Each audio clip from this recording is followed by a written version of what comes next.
ওই নবীকে গালি দেওয়া ব্যক্তি যদি তাওবা করে মাফ চায় তাহলে তার ব্যাপারে কি বলবেন, তার ব্যাপারে কি মন্তব্য?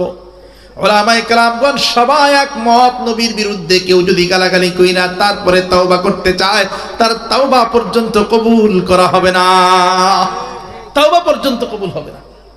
এখন আমাদের দায়িত্ব হলো তার বিরুদ্ধে প্রতিবাদ, শুধু প্রতিবাদ না, কেউ যদি কোনো মুসলমান যদি নবীর দুশমনকে হত্যা করে ফেলে তাহলে ওই মুসলমানের আর কোনো বিচার নাই। আমার কথা না, নবীর কথা। কেমনে? হাদিসের ভিতরে এসেছে, আল্লাহর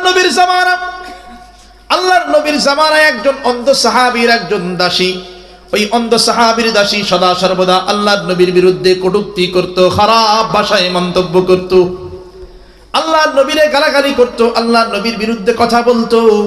ওই অন্ধ সাহাবী বারবার ডাইকা ডাইকা বলতো, ও দাসী, যদিও বা তুমি আমার দাসী, যদিও বা আমি তোমাকে মুহাব্বত করি, আমি তোমাকে ভালোবাসি,